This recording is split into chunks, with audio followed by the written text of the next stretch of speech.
गीता का जीवन जो है काफ़ी संघर्ष भरा रहा है, क्योंकि पहले हिंदुस्तान में रहना, फिर पाकिस्तान गलती से पहुंच जाना, फिर वहां से लौटना, काफ़ी संघर्ष भरा रहा। और अब उन्होंने कहीं ना कहीं खुद डिपेंडेबल होने के लिए पढ़ाई को एक रास्ता चुना है। तो आज उनका पहला पेपर है, कैसा महसूस कर रहे हैं, कितनी खुश हैं, क्या कहेंगे?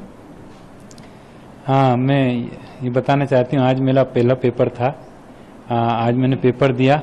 मैं बहुत एक्साइटेड हूँ और मैं पढ़ना चाहती थी, आगे बढ़ना चाहती थी और खूब लिख लिख के मैंने पढ़ाई करी थी और मुझे विश्वास है कि मैं पास होंगी।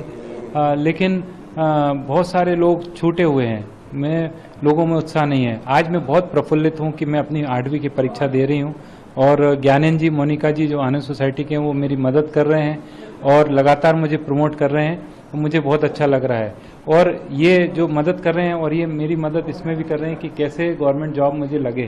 और गवर्नमेंट जॉब मुझे चाहती हूँ, सरकार से निवेदन करती हूँ। और मतलब मेरे पास माँ बहुत गरीब है, इनके पास झोपड़ी में रह रही है लेकिन उसके पास घर नहीं है।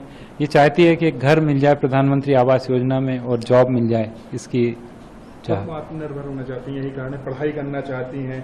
और जी हाँ, मैं बिल्कुल आगे बढ़ना चाहती हूँ। मेरा खुद का एक सेल्फ स्टैंड पे आगे बढ़ना चाहती हूँ। और ये मतलब मैं किसी के ऊपर निर्भर ना रहूं, सबसे बड़ी बात।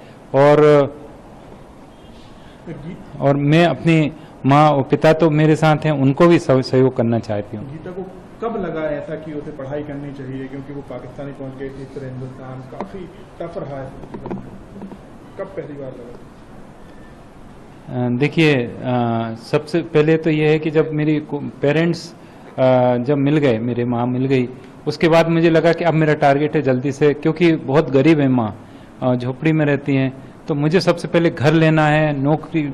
इसलिए मुझे लगा कि इसके लिए पढ़ना होगा, तो मैंने पढ़ाई शुरू की और लगातार मैं पढ़ाई कर रही हूँ। गीता ने भी 8वीं का एग्जाम दिया है, इसके बाद कौन कौन सी पढ़ाई करना चाहती हैं, कौन से सब्जेक्ट चूज करेंगी, किस चीज़ में वो आगे बढ़ना चाहेंगी? देखिए, मैंने 8वीं की परीक्षा दे दी है और मैं 10वीं करूँगी और 12वीं करूँगी, आगे बढ़ती जाऊँगी।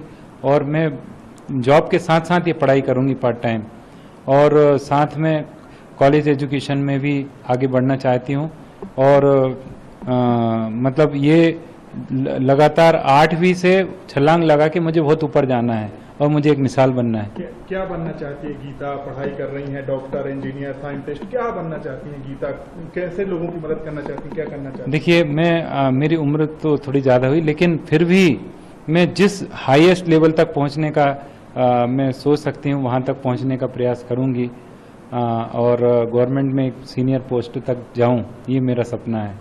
और गवर्नमेंट मुझे मदद करेगी, मुझे पूरा विश्वास है और मैं आगे बढ़ूंगी। गीता की उम्र करीब 32 से 33 साल हो चुकी है। इस उम्र में लोग पढ़ाई के बारे में नहीं सोचते, तो गीता को हिम्मत कहाँ से आई कि नहीं, मैं ऐसे में भी पढ़ाई कर सकती हूँ? मुझे लगता है कि मुझे लगता है कि क्या लाइफ को मीनिंगफुल बनाना चाहिए। और जो सर्वपल्ली राधाकृष्णन थे, महात्मा गांधी जी हैं, मोदी जी हमारे प्रधानमंत्री कितनी मेहनत करते हैं। तो मुझे लगता है कि मैं मुकद्दर हूँ तो मैं पिछड़ी नहीं हूँ, मैं भी सामान्य हूँ। और जैसे एक सामान्य व्यक्ति आगे बढ़ सकता है तो मुकद्दर क्यों नहीं, तो मैं आगे बढ़ूँ। कम से कम शिक्षा में तो आगे बढ़ ही सकती हूँ, पढ़ लिख के आगे कुछ कर सकती हूँ। और कुछ मतलब जैसे मैं वहाँ पे भी साक्षरता कक्षाएं अटेंड कर रही हूँ और ये साइन लैंग्वेज मैंने सीखी और धीरे धीरे डेवलप हो रही है। और डोंगरे सर भी सपोर्ट कर रहे हैं और अब जूम के माध्यम से ये पढ़ती है। किस का सहयोग गीता को मिल रहा है पढ़ाई के क्षेत्र में या फिर उनको जीवन में आगे बढ़ने के क्षेत्र में? ये जो ज्ञानेंद्र पुरोहित जी हैं, ये लगातार, ये उनकी वाइफ मोनिका जी आनंद सर्विस सोसाइटी में शुक्रगुजार हूँ जिन्होंने मेरा घर ढूंढा और पढ़ा रहे हैं। और साथ में मेरी माँ, परिवार तो है ही, और एक वहाँ पे लोकल संस्था है, उनसे डोंगरे जी हैं, वो भी कभी कभी सहयोग करते लोकली। तो ये जो सहयोग है, लेकिन जो सहयोग हमको जो भी थोड़ा बहुत मिल रहा है, इसलिए थोड़ा सा आगे बढ़ पाई हूँ। लेकिन बहुत स्ट्रगल है, मेरी लाइफ में भी स्ट्रगल है और ईश्वर से दुआ करती हूँ कि इनको खूब भगवान आशीर्वाद दे। और औरंगाबाद में भी मैं हूँ, खुश हूँ। और अभी भोपाल आई हूँ तो मैं यहाँ पर परीक्षा देके खुश हूँ। औरंगाबाद से भोपाल क्यों चुना पढ़ाई के लिए गीता ने? औरंगाबाद में तो मैं रहती हूँ, माँ मेरी वहाँ पर है, सब कुछ है, लेकिन ओपन स्कूल में मुझे यहाँ पर परीक्षा देने की अनुमति मिली और ये सबसे बड़ी चीज़ है। और चूंकि मैंने 5वीं मध्य प्रदेश से की थी, मुझे आसानी से परमिशन मिल गई, ये भी एक कारण था। विदेश मंत्री उसमें सुषमा स्वराज जी थी और काफ़ी मदद की थी और यही कारण वापस भी आ पाई। अभी भी सरकार से क्या सहयोग मिल रहा है? किसी तरह की कोई परेशानी आती है, पढ़ाई हो या जीवन यापन करने में? मैं ये बताना चाहती हूँ कि सुषमा जी जो मेरी माँ जैसी थी, वो उन्होंने भारत की बेटी का मुझे दर्जा दिया था। मैं उनको बहुत मिस करती हूँ, मैं आगे बढ़ना चाहती हूँ। अभी बहुत पुरोहित जी मेरी जैसे मदद कर रहे हैं, स्ट्रगलिंग पीरियड है मेरा।